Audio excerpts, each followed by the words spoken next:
Hey guys, it's Critic back with another Game of Thrones reaction. Once again, I've already seen Game of Thrones. Please do not watch if you're not all the way through because I do reference further seasons and I don't want to spoil anyone.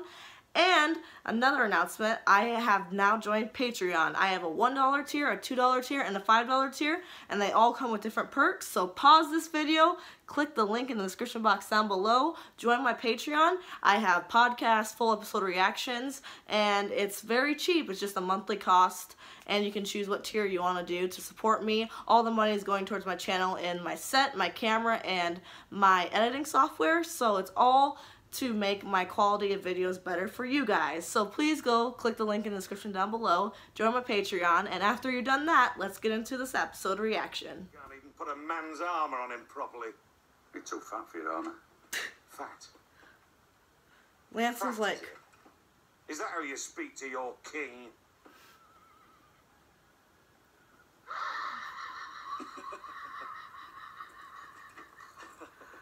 Oh, it's funny, is it? this poor guy. No. Barking up the wrong tree there, girl. Thank you, Sir Lords.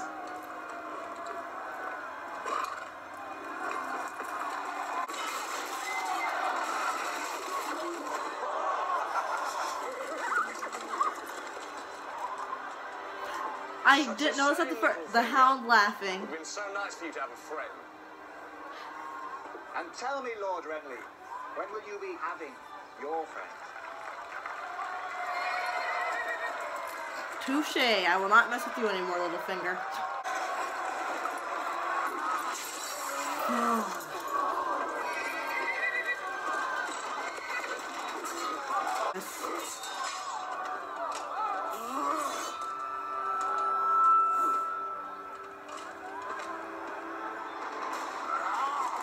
Awesome.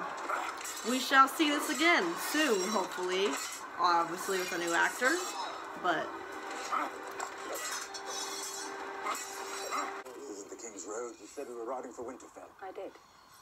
Often and loudly. Very wise. You'll be out in droves. Smart. Looking for me in the wrong place. Word's probably gotten to my father by now. He'll be offering a handsome reward. Everyone knows a Lannister always pays his debts. Would you be so good as to... oh, Bronn is a good fighter, man. He's weighing all his options. He's like,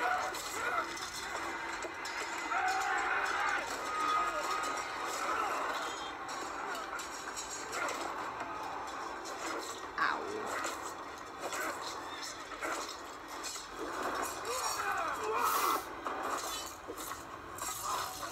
God! Bronn freaking making people bleed as much as possible. Hey guys, I'm editing right now and my application crashed and it deleted all of the footage that wasn't pre-saved because I edited the clips, if that makes any sense to you. So I lost basically the whole point of the show, of this episode, all the good parts, all the dialogue and the world building, so that's great. But I still have my afterthoughts, so if you are just here for the reaction, I'm sorry, that's all I have for this episode. But if you like listening to my afterthoughts, here that is. Okay, so good episode, a little bit of action, but a lot more dialogue and developing characters and developing people's motivations and a couple storylines. The main encounter that I pull out of this episode that I enjoyed the most is Littlefinger and Varys, or the Spider. So they are two of the most knowledgeable characters in the show. What I mean by that is they're the ones who use knowledge the most as leverage, and they're the ones who often have the spies, although we know Cersei has spies. Everyone in the capital kind of knows you have to have your own people, otherwise you're going to end up like Ned Stark. But those two I consider the most powerful with their knowledge. Obviously, Varys is known for his little birds and all that. But their encounter is very interesting because they bring up a lot of points about each other and how I know, oh yeah, well I know this about you. Oh yeah, well I know this about you. And we got to let a lot revealed. Obviously, Peter runs a very shady establishment. Also, he saw Varys talking with the man from across the sea. I never caught his name, but he was the one that was with Dany, like I addressed in the reaction. So they both just know not to mess with each other because they both have a lot of dirt on each other, if I do say so myself. So I love the interaction between them. It was very intense, and they both scare each other, I believe. I really think so. They both are a big threat to each other. Because obviously no one really cares about Robert. Yes, he's the king. Yes, he could have you killed. But like everyone says, he's a fool, and he really doesn't like being king. He doesn't know how to be king. He just wants to drink and have sex with girls constantly 24/7. Another encounter I liked in this episode is with him and Cersei. It is another tender moment for Robert. I believe the only other one we have seen is him with Ned in the catacombs, or whatever, the little area where they keep the bodies, when he was talking about his lost love. But in this one, I enjoyed it a little more because we got dialogue and it wasn't just like a monologue like Robert was giving to Ned. Of course, we don't see a lot of this with Cersei, her talking things out and being vulnerable, although you could argue that's not being vulnerable because she could literally give two shits about Robert. So it's just, I really don't know how to read her on that in this conversation, because I saw that, you know, she's like, I did care for you once. And I saw a little bit of tenderness there, but when he was like, does that mean anything? She's like, no. So she's one of those people who try to be vulnerable and then they just can't. Like, it's not in their freaking genes to be vulnerable. Like, she's just a cold bitch. But I really loved that encounter. We got to see more emotion from Robert, and obviously the actor is amazing. Hate to see him leave so early in the show, but it's what must be done. Who else? Let's see here.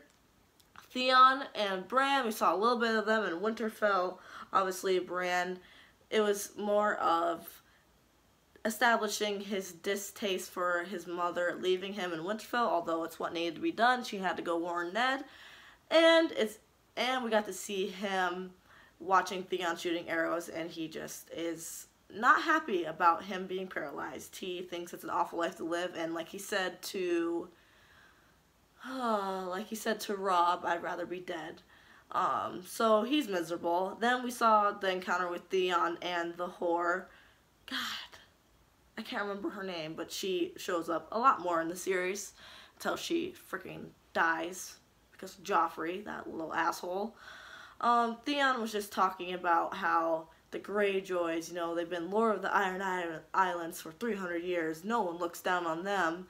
And, like, the whole thing with Theon is, I feel like a lot of his character's crisis is him being the little man, to say, like, being less than, because his whole life he's pretty much been a steward, as he likes to call it, but really it's just kind of a slave. So he's always been looked down on, and that's his one big thing, that if you push that button, he's going to snap, because he doesn't want to be looked down on. And that's what ultimately drives him to make the decision to follow his dad and take Winterfell, is because he just is ready to become powerful, and he wants people to respect him, and he's never gotten that. And that is what drives Theon with his choices, I believe. So that was an interesting encounter. Catelyn, I understand her choice in capturing Tyrion. She believes he's the one who tried to murder her son. Totally understand it.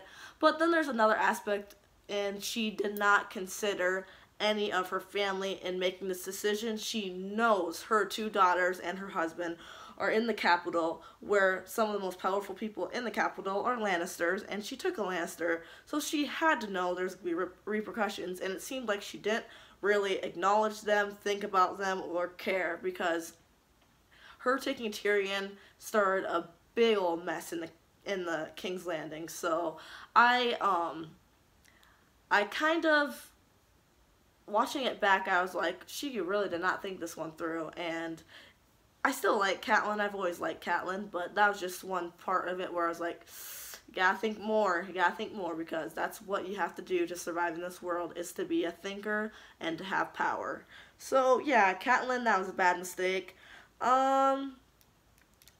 We got to see more of Renly and the Prince of Flowers. I don't remember his real name. I just call him the Prince of Flowers. And he kind of gave him a pep-up talk, Renly, that, you know, you could be king. And I believe Renly doesn't believe this possible, but as we all know, him, Stannis, and about 500 other guys decide that it's their time to be king once Robert dies. So we do see that pan out. That conversation does come to fruition, and Renly starts to fight to become king, and that ends with a stab through the heart, literally, by a freaking shadow demon baby ghost with the face of Stannis. Yeah, that's a thing. So things don't turn out well for Renly, and this is just the start of him having that little thing that he should be king. What else do we have here? Oh, we got to see more of Bronn's fighting skills when, I assume, a hill tribe attacked. Is that what it was? Catelyn, Tyrion, and company on the road. We got to see Bronn's fighting, how much he loves just cutting throats and making as much blood come out as possible.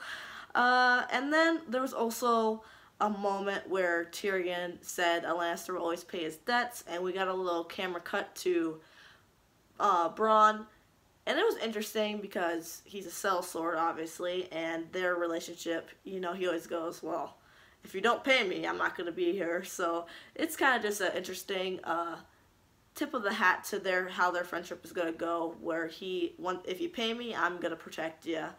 And it seemed like Tyrion did direct that comment towards him.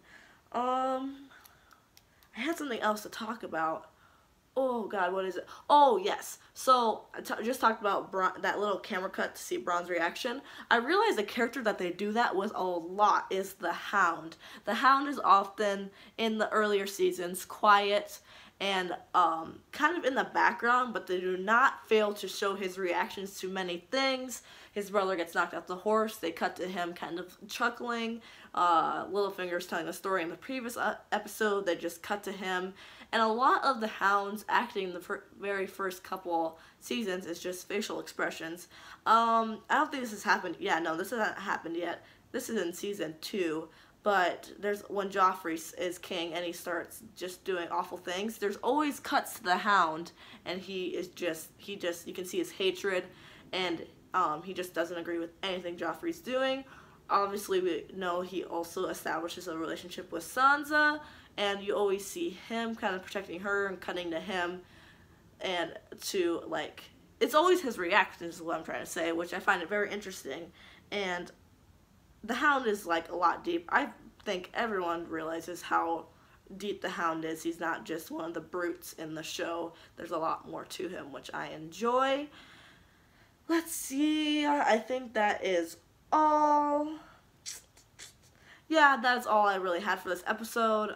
Obviously, we know the next one is super exciting, so I can't wait to get into that. Once again, after this episode will not be on my Patreon, but after this episode, there will be full episode reactions on Patreon. So once again, please go support me in that. And with that being said, I will see you next time.